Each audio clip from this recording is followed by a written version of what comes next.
wanted something your thumb touched, I'd eat the inside of your ear. I had a bad dream, everyone. Better Microwave Deep Dive Zone, a Sonic review series for fans of all shapes and sizes.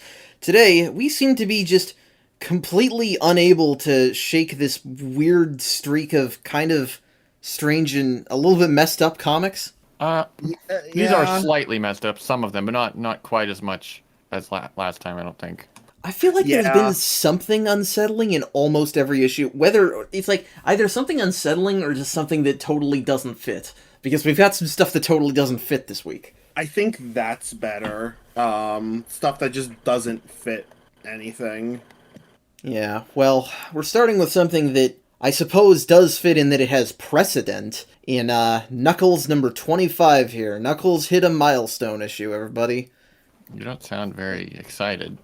How could I be? The Knuckles comics have not been really great, and this one is not an exception. They have been very odd a lot of the time. Yeah, odd is definitely what I would call them. Yes, this is Childhood's End, written by Penders and drawn by Gallon, the last Knuckles comic he would ever draw, although he would draw the covers for the next few. I'm dumb and I forgot he moved to backup stories. But in this comic, Knuckles finally manages to reunite with his father, and Locke reveals the deep, dark secrets of the Brotherhood of Guardians, the Dark Legion, and Knuckles himself. Yeah, that pretty much sums it up. Yeah. We're finally reuniting. It took long enough. I was almost expecting it not to happen. Well, it's funny, when they had the obvious time, they just completely avoided it, so I'm like, oh, they're probably not going to do it until the very end of the series. I guess so. Well, I'll tell you what I thought. I thought that it would make sense, because we have this scene here where Knuckles is holding the melted robot head of Benedict and sees Locke in the reflection and decides to go chasing after him until Locke just, I guess, stops? I don't know why he runs away if he's going to stop, but... Yeah, this whole bit is ridiculous, as usual. I don't understand why Locke is literally running from Knuckles. Well, because he said last time that... You already are out of hiding. Yeah, he said last time that he wanted to reveal himself to Knuckles, so what I was thinking is, maybe that would be a good, a good big surprise to end off the last arc with, rather than just Dimitri lamenting that he lost. Yeah. Yeah, probably. That would have made more sense, to be honest.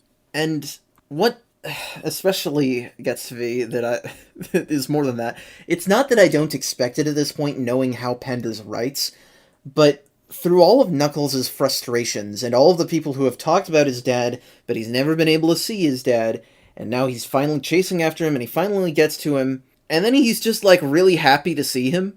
I mean, that's a fair reaction. Yeah, I can understand that reaction. All the emotions that he's going to feel are going to come to a head. I can understand that the first emotion, you see your long lost to yourself, a father. I can understand your first emotion being joy.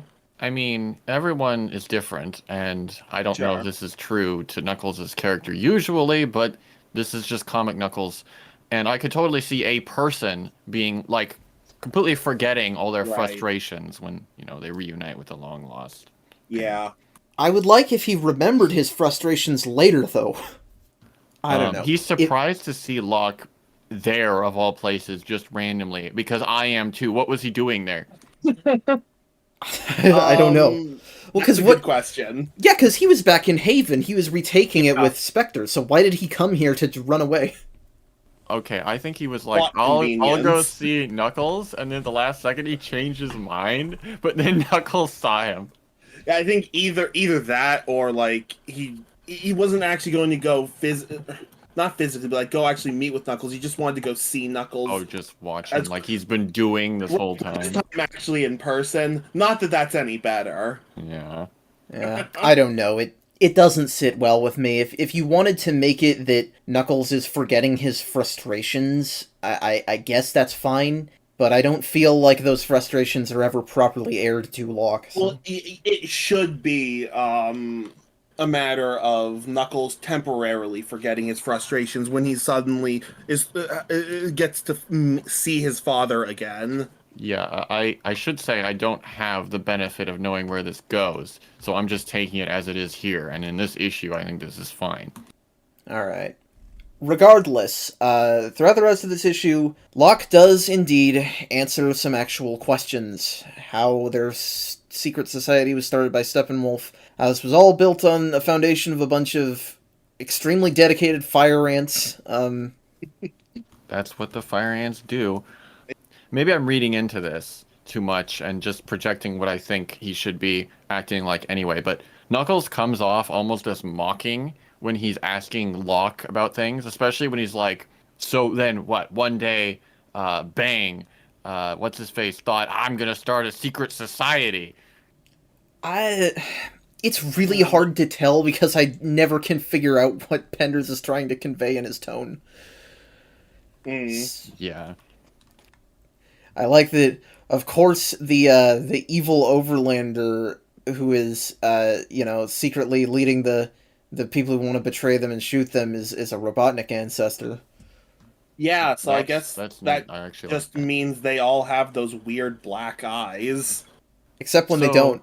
Yeah, okay, except for when they don't, but like that must be some genetic thing. That they're not just robot eyes that Robotnik had. I mean, perhaps. Think of, if it is a genetic thing, though, not that that's the way they naturally look, although I guess you can just say that. I always like them being robot eyes, though, especially since they literally glowed in Sat AM. Yeah. So instead, you could say it's a genetic thing. Their eyes don't work, and so they have to be replaced. That would make more sense. Or a lot of them have some genetic problem where their eyes need to be replaced. Because Devin did point out that not all of them have that. Oh, because Snively doesn't, and Robotnik's brother, who's Snively's dad, doesn't. I think. But I actually don't remember what he looks like right now. But... Right, so maybe there's an increased risk or something. Yeah, that would make sense, though. This whole backstory with the Echidnas and Overlanders, I honestly don't have a lot to say about. It's just Overlanders are dicks, which we already know. Yeah. Yeah, they just keep hammering that in.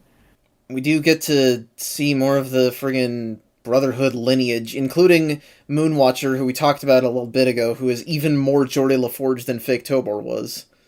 Yeah. What is this? There's another one... Because they keep adding them. They keep adding former members of the Brotherhood. Like, what is it? Harlon, who is Knuckles with a claw mark on his head, and Rembrandt, who is Knuckles with a bunch of stuff stapled to his dreads and forehead. Yeah, they just throw a bajillion characters at once here. Which, like...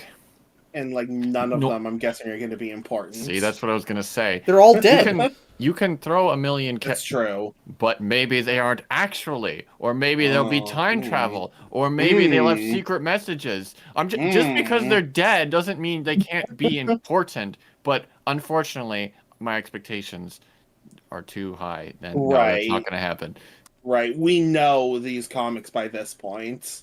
Yeah, the only real thing is that a lot of this stuff was founded on a Guardian called Aaron, who, that's just a normal name, but Meniker of the Dark Legion was working with the Overlanders to destroy Echidnopolis with a nuke, but the Aaron sacrificed himself to set off the detonator himself and just kill all of them.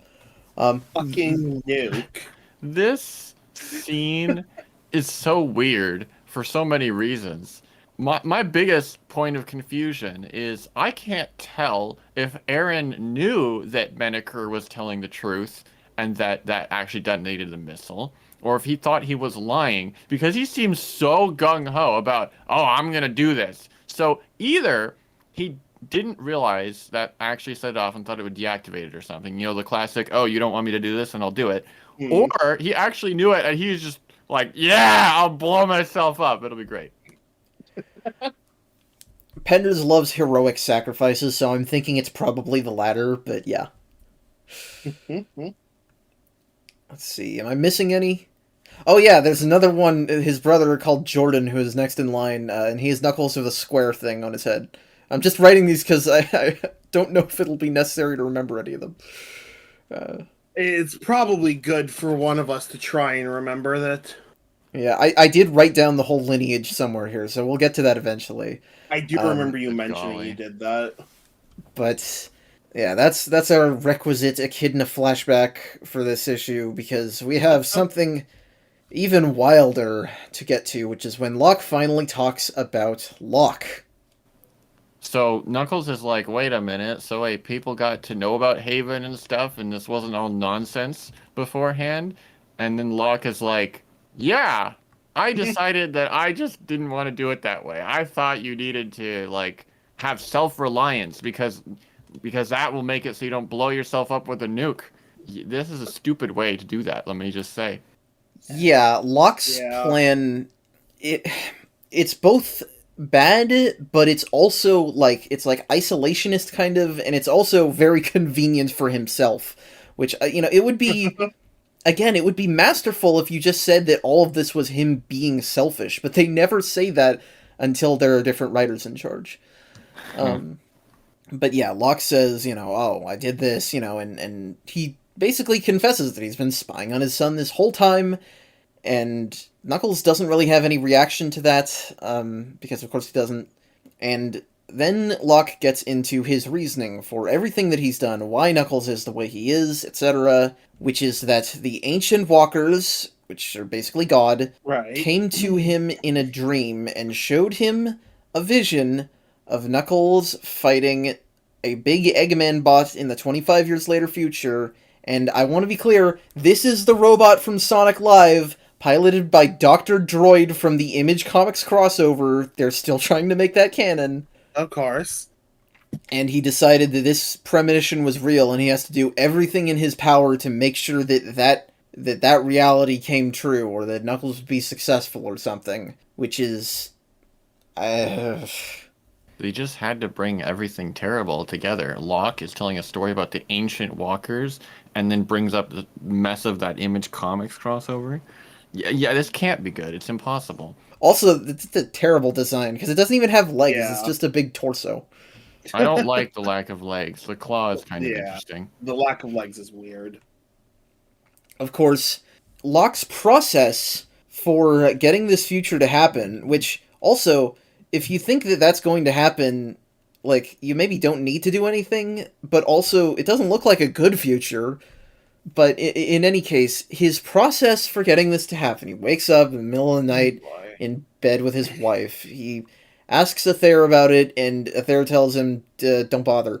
Instead, Locke decides to do years of genetic biological experiments using long-forbidden technologies on both himself and his unborn child. Yep, so this confirms what I suspected last issue, that Knuckles was some genetic experiment. Right. I don't understand why Penders thought this was necessary. It doesn't really add anything. It just makes things worse and more confusing. Well, and he didn't tell Laura Leigh about this. Nobody ever told Knuckles about this until now. And I just keep thinking about how Locke is supposedly based off Penders' own shitty dad, and this is an issue of Locke constantly saying, I did horrible things because I love you and I want the best for you. You should not put that in a story, especially one for kids. It's it's gross. They blast his egg with chaos energy. Oh, yes, they microwaved the baby. That's where the joke comes from. Yep. I finally understand. So, normally in most works of fiction, when you use forbidden techniques and, genetic experiments, things don't come out correctly. It bothers me that here everything just worked completely perfectly. Yes, there are no negative side effects for Knuckles. It's like, really? Why were they even forbidden? This is great. Also, I find it hilarious that Muratori Rex just watches this whole thing unfold and does nothing. Like, that guy was so passive. Yeah, why would it be forbidden? Is like, oh, I don't know about this, but they don't do anything. They're all passive. Muratori was just blending in. Yeah. Mm-hmm. Oh, it also explains to us that all normal echidnas just have regular hands and wear spiked gloves, but Knuckles actually has spiked hands. I don't understand why that detail was included. I think it's just to show that Knuckles is technically a mutant. I mean, I already got that. That would be tearing through his gloves all the time if that were true. I assume the gloves are elastic. But he punches stuff. I don't know. They're really strong elastic. The gloves are also the product of forbidden techniques, probably. He microwaved the gloves. So, yeah, this is a kind of disturbing revelation, and Knuckles does, he does his token, like, why would you be like that? He says, Savior me, did it ever occur to you I'd be happier just being your son? And then Locke is like, no, it's fine. And then Knuckles is like, okay, and then they just leave. It's weird, but to be fair, like I said, Knuckles turned out fine. Literally, the problem was not that he was microwaved as an egg. It was that his dad was a jerk. That's what he should be objecting to. And I agree that that's weird that he hasn't objected to that. Not objecting to the genetic experiments kind of makes sense, because, like, oh, okay, great. Like, it doesn't change it's much fantasy at the end of the day in that case, but the manipulation and the lack of consideration, yeah, that's what I'm talking about. But okay, no, fair enough. I would assume that he would bring that up later, but it sounds like he doesn't. Oh, not really. And that's basically the whole comic. It's basically just a big exposition dump. Yeah, pretty much. Honestly, that's what I should have expected from issue 25. It's representative of the series. A man who likes exposition writes a milestone issue full of exposition. I suppose if anything fits, I can't say that it doesn't fit the Knuckles series. That's true. Yep. But we do have better things on the horizon here with Sonic the Hedgehog, number 72. It's Robotnik on the screen! Heck yeah! That's a cover I like to see. That's a great cover. Yeah, and this is an interesting issue. It has an interesting framing device, certainly better than last week. This is I, Robotnik, written by Ballers, drawn by Butler. King Acorn broadcasts the announcement of Nogus's defeat and the return of Elias and the Queen over TV, but his feed is cut short by the satellites above and replaced with a documentary romanticizing Dr. Robotnik. I do find it kind of funny that King Acorn is just like, I feel like giving everyone a TV for a very important announcement, like, it's so convenient for the plot, but I'll excuse it because it leads to a magnificent sequence. I think it mostly makes sense. They're trying to modernize, Mobotropolis fell apparently before the invention of television. Well, it's like, yeah, I don't know. Maybe in a monarchy this makes sense. I will give everyone a TV right now so I can make a great announcement. It's a little weird, but I guess the king's weird and he's done weirder things. Yeah, so we have everybody in the big room. And before the broadcast, actually, we do hear that Rotor is planning to leave again to finally save his hypnotized family in the Arctic. Remember that plotline? Yeah, I'd kind of forgotten about that plot line. It was like 2 years ago. I remember it. The writers really took their time. They really did. But yeah, they're planning their big broadcast. The director is Chester Cheetah for some reason. It always catches me off guard when the Sonic comics are just the Sonic comics and they just, have random references. I'm like, oh, shoot, yeah. I forgot. They still do that. That was it's like such a strange inclusion. It's not even a joke about Cheetos. He's just there. No, he's just there. But yeah, the king gives his big address for a moment. Everybody's watching. We can see Kodos watching from some bedroom, I guess. I wonder whose house he stole to get that. It looks like it really looks like a motel to me. Yeah.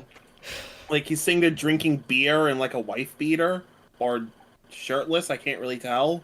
I like the mental image of this like giant lion warrior like checking in at the lobby.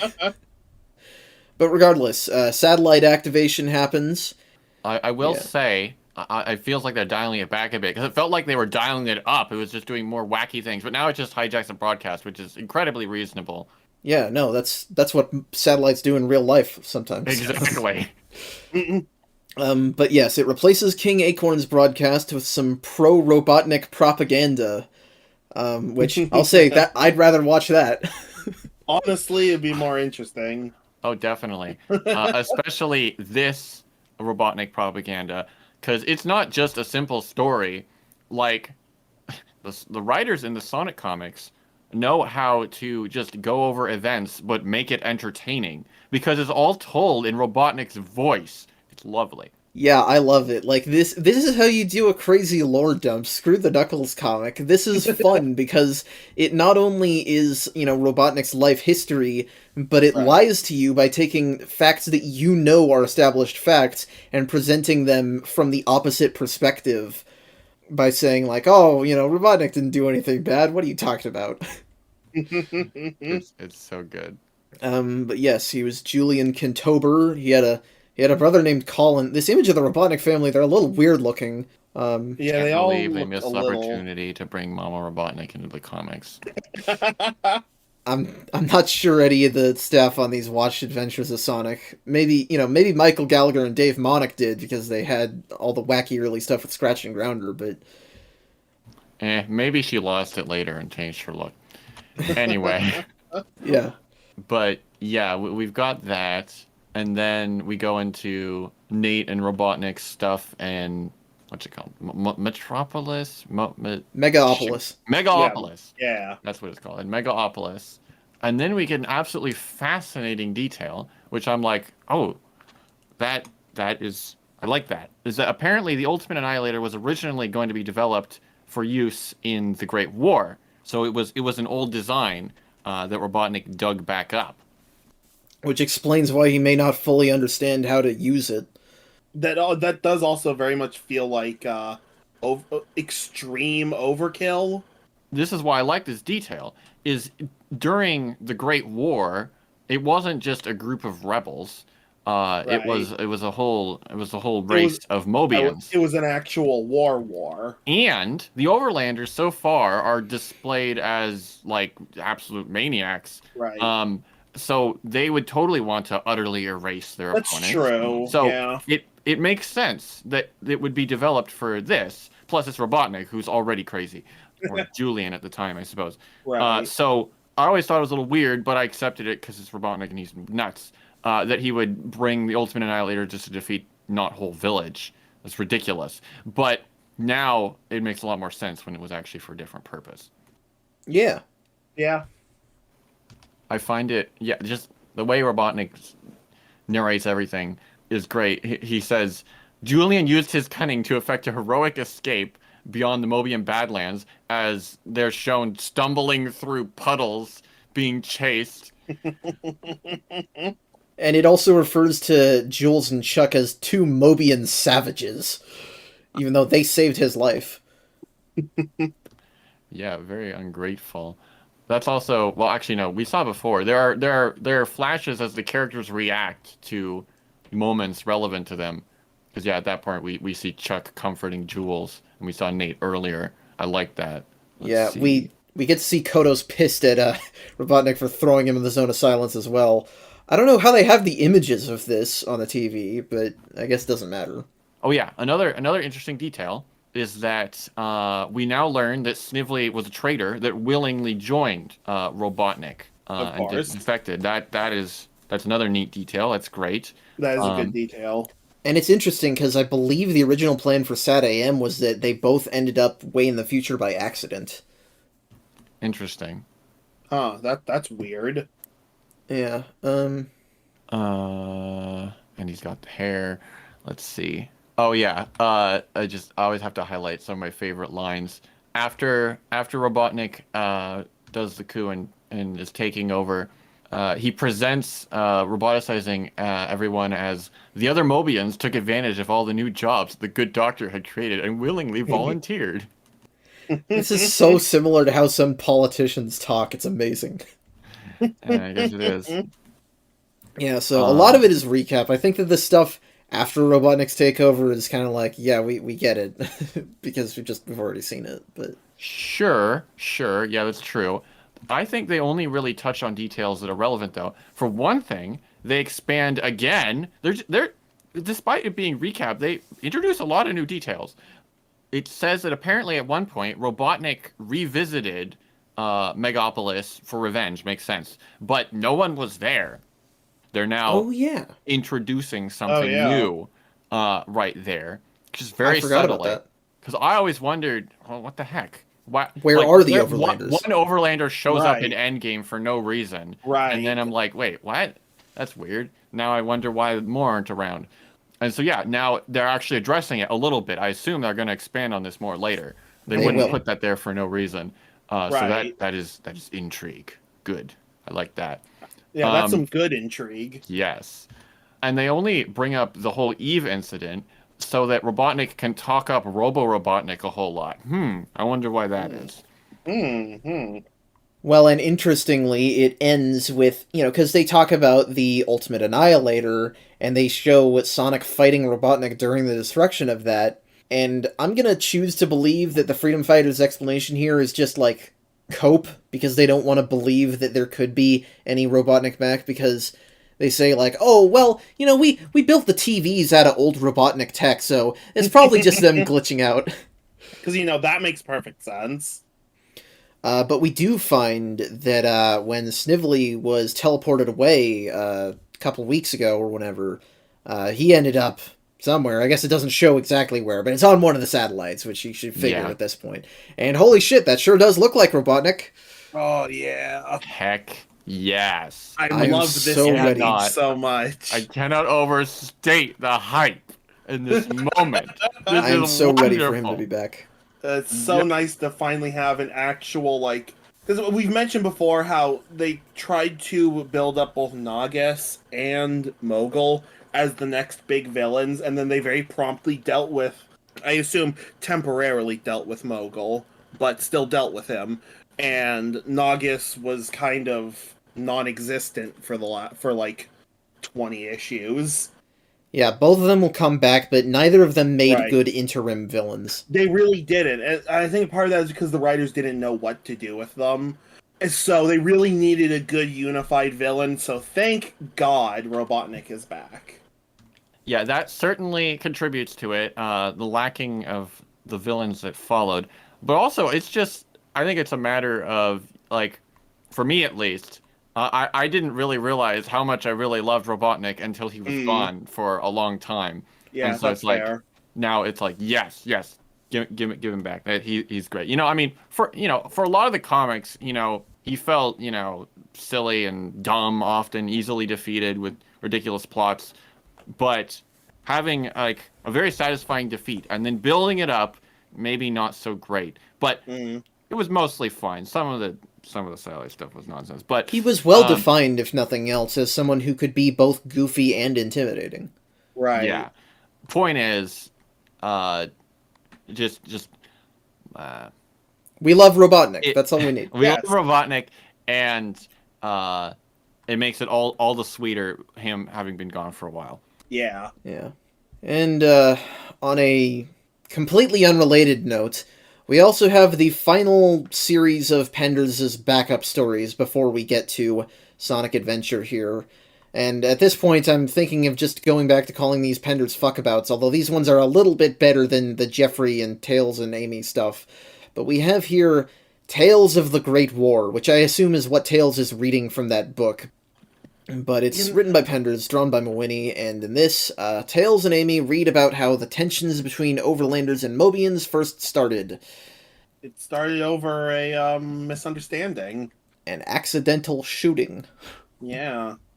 It's not really anything too complicated. Pretty standard fare for horrible wars in fiction. Yeah. But I'll at least give him a little credit. This is certainly more interesting than the other parts of the Library Chronicles so far. Yeah, it's what is this acorn's name? Emerson. Because it's bumming around. There's some kid with a gun. There's a river between them, which is always a visual in stories about two warring factions that knew each other as kids. They do that same shit in Naruto, but no, but the aggressions start when the Overlander kid is just like, hey, check out my gun, I'm gonna kill this bird. Well, I mean, it's cultural differences here. That's kind of what they're touching on. That's true, but... I suppose, but he shoots and kills Emerson Acorn, and apparently that was pause enough for the Overlanders to start a giant imperialist war against them. So that's not really true. It presents this more as, this was the first seed, because whoever the current king was, Theodore, sees what happened, and then they're like, you know what, let's just stay away. because the Mobians weren't warlike, and aren't really. They're just a few bad eggs later on Right. that lead the charge. So, yeah, no, this isn't it. There's part 2 of this that shows up next issue that kind of more touches on what actually happened to start things. I'll tell you what it reminds me of. It reminds me of how there's almost the exact same story about how the war in Full Metal Alchemist starts, except that's a transparent lie because they're secretly planning to sacrifice the human population for evil magic, basically. But yeah, I don't know. What I will draw attention to is the final line that Tails reads in this book, which is, "That is why we as a people avoid the use of gun-like weapons." Which is complete bullshit. Yeah, no you don't. What are you talking about? Wow, that's almost as bad as the Echidna saying that they have renounced technology. Well, and what's hilarious is that the person we've seen use the most guns out of the Mobians, maybe Jeffrey, but definitely Rotor, and the person who becomes the anti-gun mouthpiece from now on is Rotor. Oh boy. Really? Yeah, it's wacky. Uh-huh. As not to be, like, viciously pro-gun, I'm in favor of sensible regulation, but this is so uninspired, come on. Well, that's just so weird. Well, yeah. The fact of the matter is, anytime these comics try to have, like, a moral, it is so forced. It really does feel forced. It's both forced and confused. It's... Best kind. Anyway, so... more history books to come, but, not just yet. Look forward to that. Well, I mean, it will be in this episode, but there's some stuff in the way first. Starting with not a Sonic comic, not a Knuckles comic, not a Sonic special, but an issue of Sabrina the Teenage Witch, the 1997 edition, issue number 28, where she crosses over with Sonic the Hedgehog. Why did this need to be canon? Archie had the license. They were two properties that were popular with young people in the 90s, probably? Yeah, but I feel like they're popular with completely different demographics. Almost certainly. Well, like, the first half of it also, we don't even need to talk about. No, we don't need to talk about the Sabrina comic at the start of this. That I literally don't have it on my version. I pulled the pages out. I actually read the first half thinking Sonic was going to show up at some point. That would be wild, but I don't know shit about Sabrina. I know that she's a witch. I assume this Enchantra woman is the villain. I guess I should probably read the summary. This is Some Enchantra Evening Part 1, written by Michael Gallagher, drawn by Dave Monick and Dan DeCarlo. So I think Monick draws all the Sonic characters and DeCarlo draws all the humans. Where Sonic is hypnotized by Enchantra and attacks Sabrina and Salem, and it's up to Sally and Nicole to snap him out of it. I don't know what to say about this. It's probably fitting, actually, that we didn't try to do any research in advance on Sabrina, because, well, I mean, I guess what kid reading this would? Yeah, but they wouldn't have read this. They probably would have read the special that follows, to be fair. Right. Still, I think that's fair enough. Maybe we saw it on the rack, or like, what's Sonic doing on that cover? Didn't even notice the logo was different. I want that comic. But yes, so Enchantra just does the thing, but not by using the highway this time, because they're still trying to pretend like the highway isn't an easy thing anymore. So she just uses magic nonsense instead to cross to Sonic's universe. And I'm trying to decipher where this takes place, because it certainly does not seem to take place where the last issue did, because Sonic and Sally are just in the middle of a desert. I like how Sally says, you know how much is going on these days, which is like, yeah, what are you guys doing? It seems like you're just, like, jerking around outside of Moetropolis. Yeah, aren't you guys supposed to actually be doing something important? It's funny, because there's an editor's note that I was like, oh, great, thank you. Editors always place things continuity-wise. But no, it just says, check out the current issues of Sonic, Knuckles, and the specials to see what she's talking about. Great. That was a very relevant note right there. This could have been written, like, a while prior, because it's like when you look at her vision of all the Sonic stuff, most of it has been, at least 12 issues removed from this. Like, I see the Crystallized King, and, like, Mogul hasn't been a threat in years, and obviously Robotnik, that's a given, but that's, like, normal. Yeah, Robotnik always shows up for no reason in the side stories. Yeah, that's a good point. I assume she's just, like, seeing some, like... Seeing, like, an overview. The whole, yeah, an overview, exactly. Maybe even across time. She's just got wacky powers, because she teleports Sonic away, and then, this is one of my favorite parts of this whole thing, is when she uses that magic, and then Sally is like, huh, what's this? And then Nicole jumps in and is like, yes, Brimstone, let me scan this. Aha, I've identified it as cross-dimensional witchcraft. I can open this portal. We're on our way, Sally. Nicole could apparently do anything, yeah. I mean, she was kind of a plot device in Sad AM. No, this feels like Sad AM Nicole, but dialed up to, cartoonish Sonic comic levels. I'd also like to note how, especially with with his eyes being hypnotized throughout most of this, Sonic does not look like his new design at all in this comic. Yeah, that's true. It really does. They draw him with green eyes for exactly 3 panels. Well, for every other panel, he's got either swirly eyes or suddenly red eyes. I don't think anybody told Dave Monick that they updated the designs, and the colorist just had to be like, alright, I'll do this. Yeah, so Sonic is hypnotized and attacking Sabrina and Salem, and magic? They use magic. Yes, that's what they do. They be magic people. Everyone uses magic here. I knew the cat could talk, but I didn't know he had magic too. Sure. Yeah, the thing that surprised me, actually, was that I guess in all of the alternate universes, in the Sonic multiverse, they just have Sonic comics, which is a little weird, because Salem instantly recognizes Sonic. Yeah, but he says, I've got all your comics. They don't say anything about the games. Yeah, got all your... Clearly, this is a universe where only the comics exist. That's a rough universe. I guess that's true. I choose to believe that Sonic completely makes a joke out of all the magic because he just beat Naugus recently. The thing that actually defeats him is just, spreading cat litter on the floor and tripping him up. Yeah. Which, cat litter is not slippery. No, and it also isn't... Right. Yeah, it's not like you're standing on marbles or something. Yeah. It's like sand, and they're probably standing on carpet, so it's like... Yeah. But I guess unsatisfying defeats are a theme here, because Sabrina runs to the door and then Sally opens it and hits her in the face, which is actually quite funny, but... No, that was good, yeah. I honestly, I had forgotten that Sally was even around for a minute, so just have her open the door is a great way to introduce her. Yeah. But this comic, of course, ends on a cliffhanger where they have to figure out what to do with possessed Sonic, and it doesn't continue in any Sabrina comic, which means that any Sabrina fan reading this would have absolutely no.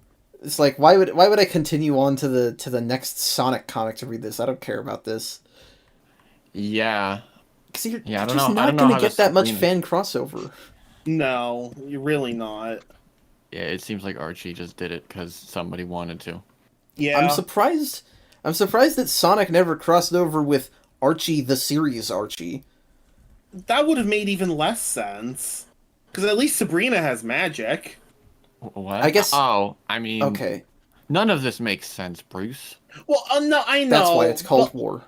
But, like... God damn it. Sorry, I have to reference my favorite Sonic Forces line. That is a good line. Anyway, at least Sabrina, there's some magic, so that could explain why Sonic is here.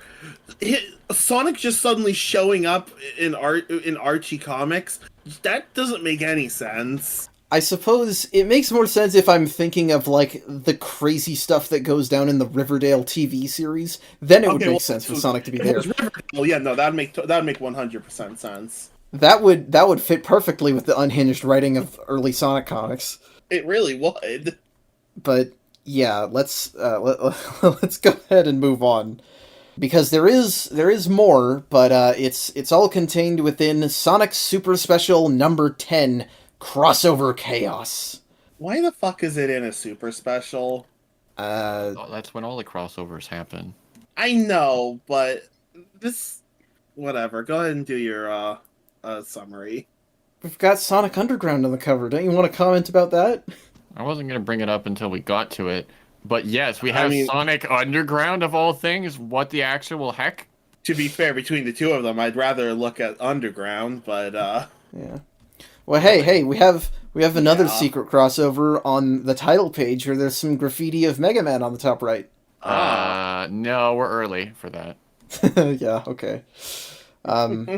Anywho, let's talk about our first story here, which is Some Enchantra Evening Part 2, written by Gallagher, drawn by Dan DiCarlo and Dave Monick, of course, where, first Salem gives a big recap. He seems oddly jovial. I seem to remember the cat in the TV show being, like, menacing.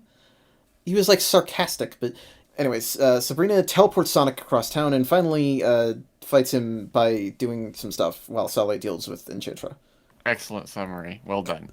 You wanted to fucking try for this? Yeah, so right off the bat, like, I don't understand. Like, before, Sonic was completely making a joke out of Sabrina and Salem, but then she's like, zap, instant defeat. I mean, he's teleported away, but still, it's ridiculous. It would have been funnier if she just, like, vaporized him. She's not the violent sort, I can tell that much. No, I think Sabrina is supposed to not be violent. Also, she's in a completely different outfit now. Oh, you're right. Her clothes just changed between comics, you're right. Yeah, she was just wearing an oversized shirt before because I assumed she'd either just woken up or was woken up out of bed. It was the middle and of now the night. She's wearing... It still is the middle of the night. You can see but now she's wearing, like, actual clothing, and that's fucking weird. She probably cast a spell off panel. Any inconsistencies, it's magic. Well, and I love the idea of her doing that while Sonic is running at them with all four limbs spinning, trying to kill them. Oh, I need to do a better getup for this. Anyway, oh yeah, Nicole helps locate Sonic because of course she does. Of course. And then Sabrina's like, "Oh, don't worry, I got this." But she really doesn't, because Sonic proceeds to absolutely annihilate her again. Again, of course. Yeah, this is the first time that Sonic's engaged in physical combat with a human other than Robotnik, and he is brutal. It does kind of make sense for him to, I feel like at least it makes sense for him to be pretty decent with physical combat. Oh, well, I mean, it totally makes sense. I just don't understand, because Enchantra is shown to be ridiculous in this. So I assume Sabrina is a match for her. Right. So... like, the fact that Sabrina is doing horribly, I mean, it seems to all stem from the fact that she makes one fatal mistake when she's like, all right, I know Enchantra is controlling you, so just be calm for a second and I'll free you. If I just think about what I just said, I would realize that I shouldn't say that because your mind is enslaved, so you can't just be calm for a second. Why would he do that? And then, of course, he attacks her immediately. You know, one of the funny things about crossovers of action series is that, you know, oftentimes they will have the main characters fight, but they don't want to give any kind of definitive statement on who's stronger. Right. So they have their fight end in a tie. The hilarious thing is that they try to do that here, which Sabrina is not really an action series, right? It's kind of a... I don't think so. It's kind of a slice-of-life kind of high school comedy drama sort of thing. But they still do this... it is, but yeah. Probably banal comic book romance is just what I mean. Yeah, fair enough. But they have their fight end where Sonic is running in circles around her, trying to suck all of the oxygen out of her lungs, which is horrifying. That is one hell of a move. But they have the fight end in a tie by her moving close enough to a tree that Sonic doesn't see, and he runs into it and falls over. She teleports the tree, actually. Oh, does she? That's true, she does. Yeah, she does. I didn't notice that until now. Oh, I didn't pay attention to the dialogue. It really does just look like, you know... If you don't read the dialogue, it really does just look like Sonic slammed into a random tree, and Sabrina just fell over. Yeah. Yeah, I'm not a fan of this whole trope, especially since it means that Sonic is not a character almost the entire issue because he's just controlled because we have to have the main characters fight. That's just ridiculous. Well, the actual conclusion to this is in the next bit where Sally confronts Enchantra, which is weird. Yeah, I guess at least this does give Sally a moment to shine. Or maybe it's Nicole, actually. Because once again, Nicole is like, the portal that you opened is still open. And so all the terrible villains are going to come and bother you, basically. So, and we're going to tell them all about that unless you let us go. That seems like a great plan, really. No, it's not a great plan. First of all, couldn't Enchantra just, like, zap him or something? Because she literally does at the end anyway. Zaps him away. And second of all, if she opened it, can't she close it? Like, oh, thanks for telling me that fact. And third of all, look at Dave Monick's wonderful illustration of all these villains in his art style, which looks hilarious. But also, think about how many of these guys are completely out of commission. Yeah, so I have a note, which is I don't understand where this takes place in the timeline. Because if it's supposed to be current, Crocbot is long dead, and Mogul's imprisoned, and they still think Robotnik is dead. Right. Yeah, I guess. Yeah, that's true. I mean, unless somehow Sonic and Sally walked off into the desert for a second, and we're like, I guess maybe Robotnik's back after that broadcast. And then they walked back, because that's where we're putting it in the timeline here as we're covering it in the podcast. But yeah, Interjack is on there, he's gone, and he looks very square here. Well, he looks like he's a plank of wood. To be fair, she actually says Dimitri, not Enerjack, and so I assume that illustration is symbolic. But you're right, he doesn't look like that. I mean, in the illustration, they also have Dingo for some reason. That's not Dingo, that's Drago. He's miscolored. Oh, really? Drago? I thought it was Dingo. Yeah, because Sally says Drago exactly like Dingo. But yeah, I know, which is funny because when we'll get to that. But, yeah, no, it is really weird, and, yeah, just these are not the all-stars. Most of them are already gone. Also, Arachnus has done almost nothing. I don't even know why she's here. It's just such a weird smattering. Anywho, they win very easily. They just kind of flip her over, and then she's like, screw this, bye. Well, I get the impression, without having any knowledge of Sabrina, that Enchantra is not actually a villain exactly. She seems more like a troublemaker, because like Sabrina is like, oh wait, why were you doing this? You thought I insulted you? No, I didn't. It was actually a compliment. And then she was like, oh, okay, it's all cool then. Well, it looks to me, because she's holding a school report, so is Enchantra in disguise as like one of her school teachers? Is that one of the things about this series? It seems like a secret magic world, yes. I do believe that is the case. This is the fun thing about doing absolutely no research, but okay, well, to be fair, I think I mentioned this after we recorded last week. I have like a little bit of experience with Sabrina because I have a little bit of experience with Archie. Not enough to know what the fuck is going on with most of this, but who would, honestly? I mean, yeah, I don't expect most Sonic or Sabrina fans to really understand what's going on. I think the writers realized what they were doing here, because the end, they very conveniently have Enchantra send them off and erase their memories, so it might as well not be canon, even if it is. Yeah, that's a good point. We didn't even need to read at least this part of the special. No, and I recommend it was our duty to do so anyway. I've seen some people talking about how, like, oh, I want to start reading the Sonic comics, and I've even seen that a couple times in comments on the videos. If you do bother to do that, you don't need to bother with this. Or at least this story. I don't remember if the next stories are necessary or Yeah, not. I mean the Sabrina crossover. Yeah, the Sabrina crossover, yeah, that's not necessary at all. But we do have more stories in this, namely Zone Wars, again, A Tale of Two Hedgehogs, which is written by Carl Ballers, which I he doesn't write for the specials very often. Normally he's on the main book, but he's here, and his story is drawn by Jim Valentino, wherein the Zone Cops call Sonic in for a job.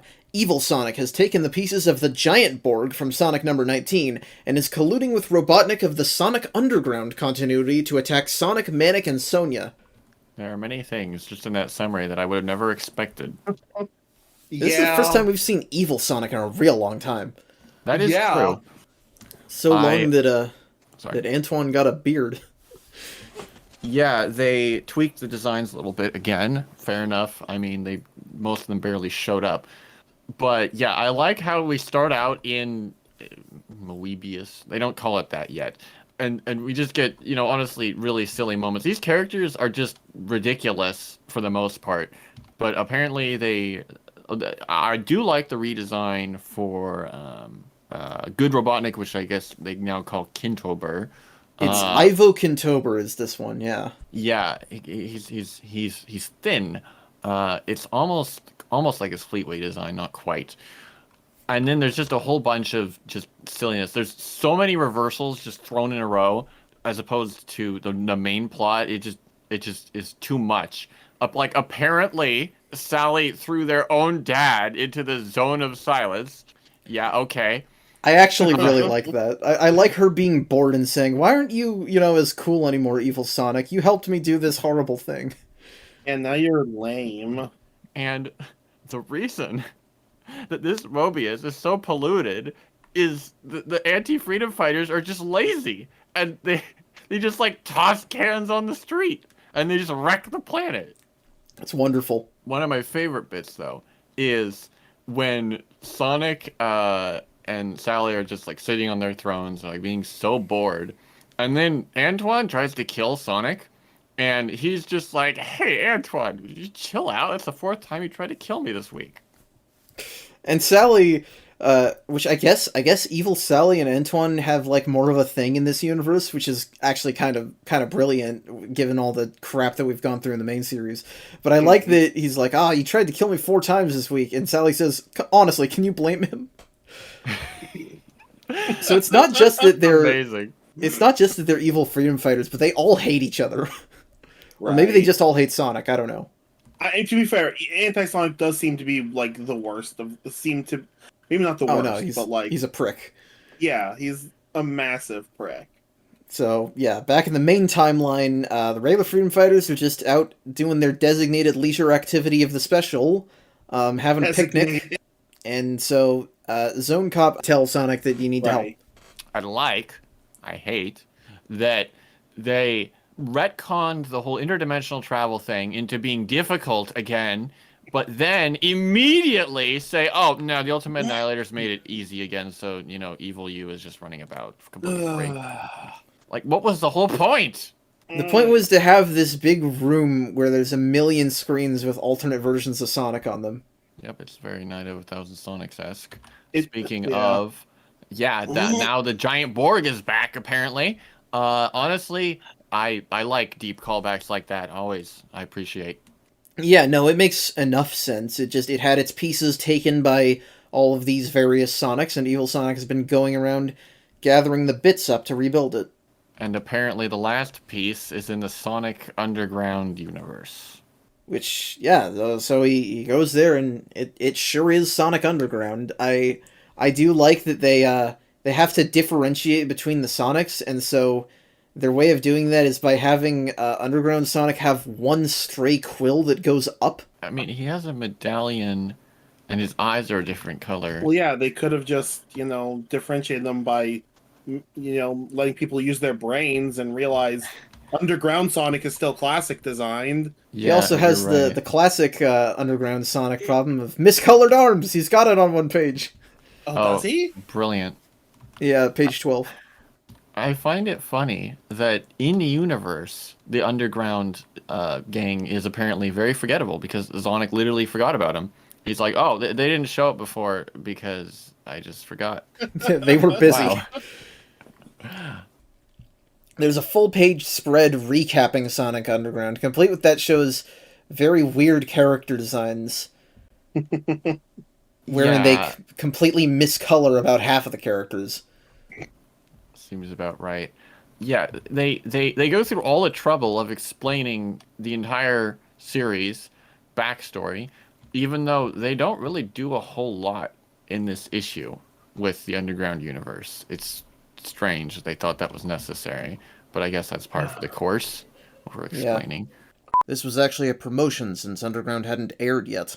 I don't like that, whether he's roboticized or not, Chuck's face is blue in this recap, so he looks really freaky. Yeah, they completely screwed up his design here, yeah. Yeah. At least, Windermere and Farrell already looked kind of gross and strange, so... Yeah, actually, we got Robo Feral. We never got that before. New content! Oh my god, hell exclusive yeah. Sonic Underground lore! He was roboticized in the show, and we just forgot about it. Can you tell how much we care about Sonic Underground? Anyway, so Evil Sonic hands Big Borg Boy to Big Botnik, and is immediately taken to be roboticized, which is very funny. And it's my boys, Sleet and Dingo! Hell yeah. And they're colored wrong. That's fine. That's fine. I mean, I'm just happy to see them. I'm gonna think that the colorist just didn't have any references for characters other than Mannequin Sonia and I guess Alina. And so that's why Windermere and Farrell and maybe Chuck and Sleet and Dingo are all the wrong colors. I guess. Yeah, I guess that's possible. So it's revealed, I mean, you could already tell because there was an arm at one part. But apparently Robotnik had employed Evil Sonic, our Robotnik, I should say, which makes a lot of sense, actually. I mean, it seems at first kind of random that the Borg shows up, but literally at the end of Night of a Thousand Sonics, Robotnik was like, oh, I could just put all these pieces back together. And then Sonic just looks at him, and then he's like, no, we could all beat you up right now. And then he's like, never mind. So it totally makes sense that he would come back to that later. Yeah. Why would he do what Sonic tells him? Yeah. Right. So, yeah, the Big Borg is rampaging through a city? Is this Robotnik City? This doesn't make sense for the underground continuity, does it? It does. It's just whatever the city is. I don't know what it's called. Is it called Mobotropolis and Underground? It's I don't remember. Robotropolis. Yeah, it says Robotropolis, sorry. Well, yeah. But it's his city. He's destroying his own buildings. Yeah, it says it's in Robotropolis.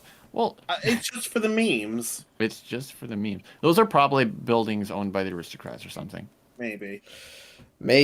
I do like that there's another guy in a Starfleet uniform in the bottom right of this panel. Yep. Also, they completely ignore the underground style of character designs, thankfully, by just drawing a bunch of Mobians. Yeah, that's true. But everybody has to work together to fight the Borg. Yay. I don't really have anything to say about this action. It's a little messy, but it's fine, I guess. It's nothing special, but it's not awful. Actually, I say everybody has to work together. It's really just the two Sonics. No, yeah, it's literally just the Sonics. The writers were like, oh, shoot. Last time this thing was here, it took a bajillion Sonics to defeat. I know. Now it can shoot missiles. And then we'll just use the classic, it blows itself up. Amazing. It's truly a... Maybe it's a hidden reference to Doomsday Zone. You never know. Right. Definitely. I'll tell you what it also is. Sonic Underground is a show where half the time they solve the problem by playing a song, and this is a medium with no sound. It would have been kind of funny, though, if they tried to do some music. Carl Ballers does have to write song lyrics later, so it's not totally unprecedented. Oh. Yeah, it is a little shame that we didn't get the signature music, but I think it's pretty clear that they were aware of what Sonic Underground was like, because they have the signature refusal to defeat Robotnik. They literally save him. Yeah. Stop doing that. What happens to Evil Sonic? Did they say that he's going to, like, zone jail? You're right. And I like that in doing so, we also get the signature really bad disguises. Yes, these two mysterious cloaked figures. These are definitely aristocrats. To be fair, it's coming from Dingo, so... Sleet just kind of disappears after that panel, though, so I don't even know what he did. So Evil Sonic is, I guess, sent to Zone Jail. I don't remember how he gets out before the next time we see him, but I guess that doesn't matter. Sonic says good job, and the underground continuity will never have an ending, no matter how hard Ian Flynn tries. What a shame. Yeah. Well, not that much of a shame. At least they should at least find their mother. Oh, I'm sorry. We do leave off on seeing that there's evil Saint John. Yeah, apparently he's in charge now. For some reason. You know what? I gotta say that could be an actual downgrade. It should be good Saint John here, really. Yeah, I was thinking he actually might be better. Well, in any case, that's another completely superfluous special, everybody. Yeah, no, superfluous, but I mean, honestly, this special was pretty enjoyable. I mean, the novelty of it having a Sonic Underground story is kind of neat, I suppose, if you're someone who cares about the interconnectivity. Which I do. Yes, you do. You do. So, I appreciate for that. Honestly, it was good to see the evil freedom fighters back. Like I said, they're just endlessly entertaining. And it keeps it interesting throughout with all just the insane, just everything they're throwing into it. It's not forgettable, I suppose, like some of those specials that are just, like, completely boring, Sonic versus whoever stories. Even if Sabrina being a crossover is weird and Underground is weird, I don't know. Yeah. But we have one more normal Sonic comic for tonight, and it's Sonic the Hedgehog at number 73. Back in business, there's a Robotnik arm, the Freedom Fighters are teaming up. This is what I want to see, people. Heck yeah. Heck yeah.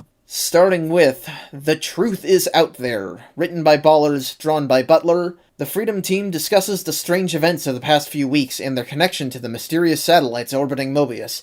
Just as they plan their next move, the final satellite activates. Is that title another X-Files reference? Probably. Because that's a phrase commonly associated with the X-Files. Probably. Huh. So we start out with Sonic showing genuine connection with his parents by doing a nice thing for him. He gives them little arm wedding bands. Yeah, that's nice. Following that, we get checking more boxes with Nate because he's like, I forgot to fill in some more lore gaps. So Chuck didn't actually make the rings. It was me, but everyone credited Chuck for it anyway. So sort of make this little in line with SATAM again. And Chuck definitely can make rings because he made these. He was like my apprentice. Right. So that's neat. Makes sense. Yeah. So yeah, everybody's kind of in a good mood here. You'd see Sally hanging out, talking to Nicole on her heart-patterned bed sheets. I don't feel like those really fit Sally, but whatever. Maybe it's all she could get a hold of. Maybe it's like, her dad does everything, so it's like, oh, these are what women like. That was what either way, I assumed it was made up for her. Yeah, we get a bit where apparently they've found something out, which they'll reveal later in the story. And Nicole's like, I don't know, I can't tell anyone about it yet. I can't tell the king, which normally I would say, that's stupid, why are you doing that? But this is the king. Yes, good idea. He would probably just call in the special service and botch everything. Yeah. Well, and the star of this scene is the king's much nicer son, Elias, who... Eli, he kind of talks to Sally about the fact that they don't really know each other, but they both have, these sort of anxieties about their mutually shitty father, and how Elias doesn't really feel up to being the king, and Sally's been the one who actually did the actual work as a leader. Right. And it's again this conflicted feeling that it leaves me with, because on the one hand, yes, Sally deserves to have the power, but no, I don't want her to have it because I want her to be the heroic character that we've been following. Yeah, they had a really neat solution here, and then the writers had to just muck it up, which, I mean, it's what you do in stories, I guess. You can never, and nothing can be simple, but it feels a little annoying. Yeah. I like that Elias is at least a sensitive dude who cares about Sally's feelings, though. It's a nice breath of fresh air for someone who looks a fair amount like his dad. No, I mean, it 100% is a good moment, and, I mean, in honesty, I shouldn't get mad because they're not fixing the king if it's at the cost of an actually good character, because I like Elias so far. He's good. Right. It's solidarity is the word that I was looking for. They both understand their problem and they can't fix it, but they can support each other, which is nice. Right. And Well, Snively's on the satellite. They're still doing stuff. I don't think I have anything specific to say about this other than that Snively's, he's back to being the doormat for Robotnik, and it's a role that I've missed him in. I do have things to say about this. Is a good scene. I like this. Now, a few details here. So, yes, first of all, Snively's back to his usual self. I mean, to be fair, he was like trying to be that way before, but there was like no one to be an underling for. So he was like floundering at being the Right. boss. It's very much not the way he was at the end of Side AM, which I like. I kind of like this direction. But so there's the obvious thing of last issue, Robotnik accused him of his treachery, and he was like, "Oh, I found out what you did." But then he's like, "Oh, don't worry about that. I've forgiven you, flawed as you are."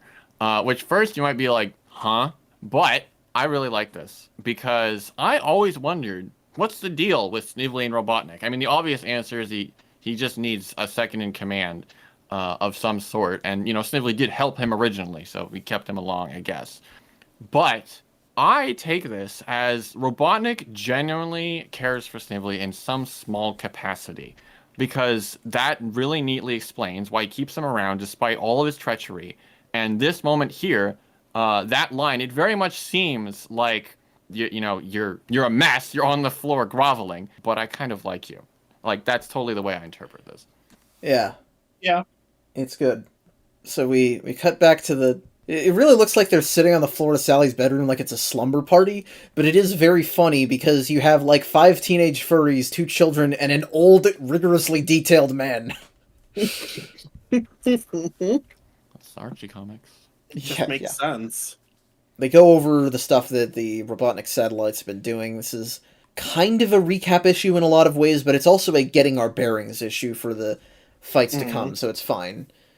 And I do like that there's 2 very similar shots of Sonic talking to Elias and Sally respectively, and I like how Elias and Sally have basically the same face, only separated by eyelashes and blush, which is funny. You're right. Yeah, I mean, the lead up has been good, but then suddenly we just get a whole bunch of recap. I can't say I'm really a big fan because, I mean, what's the point? Why are they literally going over each individual satellite, what it did? I mean, it's intercut with each progressive satellite activating for the big moment. It's kind of a build-up, but I wish they had more interesting things to say in between because we know all this. We've read it. Right, exactly. It's this comics obsession with recapping everything, always. Nobody is starting with this issue, I don't think, so... But yes, the final satellite activates, and Knothole is empty. Every Robian is gone. Yep. That can't be good. Yeah, it's kind of tense, because Sonic is just running around looking for anybody, literally any of the Robian characters that we've met, and there's nobody here, and he says, this isn't funny, and then... that's the second side of a page, and so, I imagine reading this, you turn the page and you get the giant 2-page spread of my man, Dr. Ivor Robotnik, looking pretty sleek in Butler's style. Yeah, he looks great. It is funny, though, that this is pretty much the same scene we ended last issue on. It's just redrawn. Yeah, but at least we get to see him in full lighting, and God, my man, he's alive. How is he alive, though? Find out next week! No, I'm sorry, but, It doesn't matter how he's alive. I mean, I like that they're gonna get into it. Oh, yeah. I don't know if I like how they get into it, but, yeah, no, it's just good to have him. Yep. But every boom has a bust, and this one starts with, Note, the following takes place before this issue's main story, if you couldn't guess that. Yeah, I've never seen the writers make such a point to talk about the order of stories before.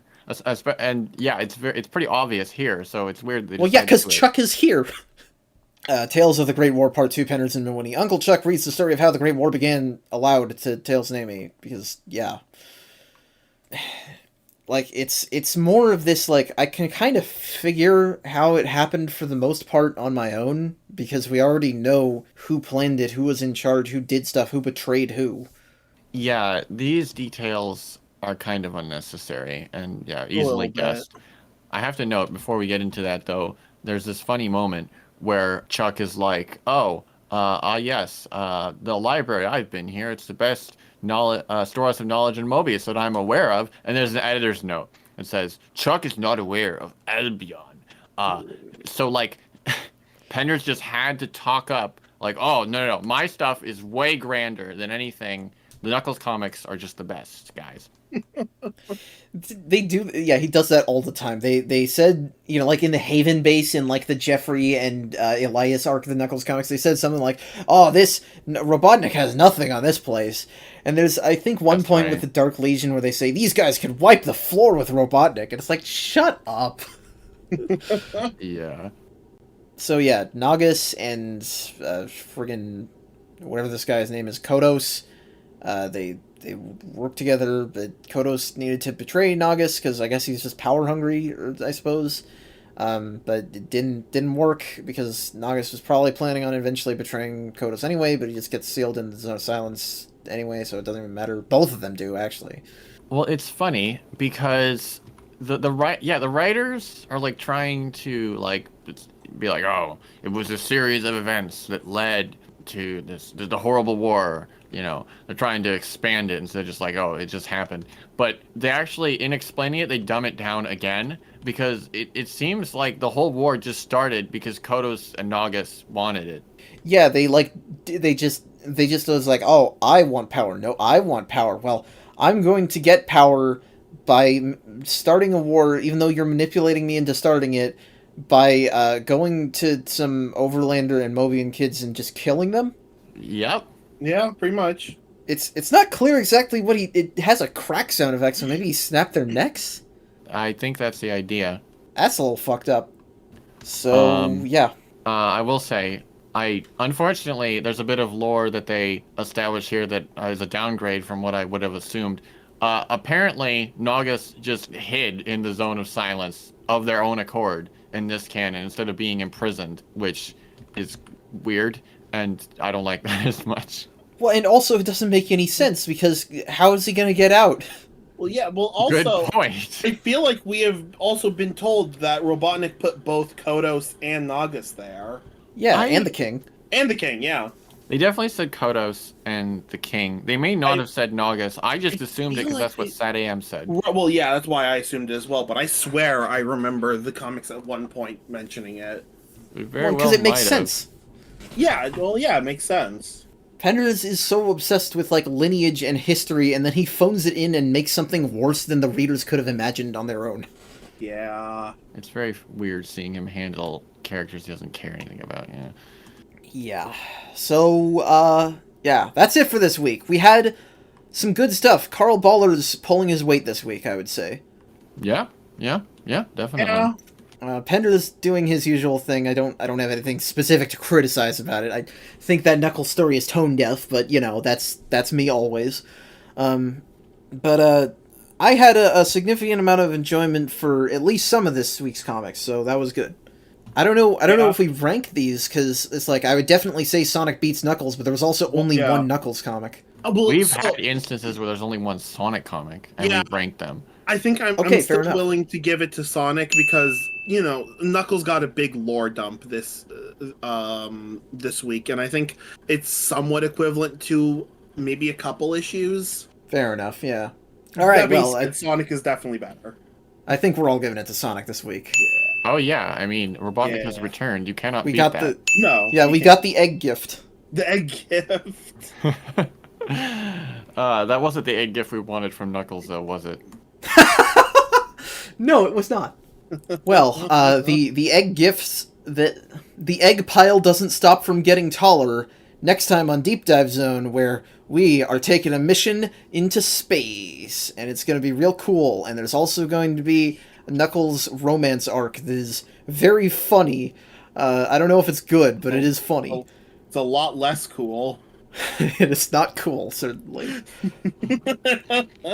But, with all that said, thank you guys so much for watching, thank you guys so much for being with me, and the rest of us here. I don't know what I meant by that. You can view all of the places that you can contact us on the screen right now, and if you enjoy our show, we would love it if you would share, comment, like, and subscribe, because that's what YouTubers tell you to do, for some reason. I don't know if it actually works, but I'll say it just in case. I don't think it makes people less likely to, so He needs to have to bot everything. God. I hope that everybody watching this has a fantastic night, and we will see them next week.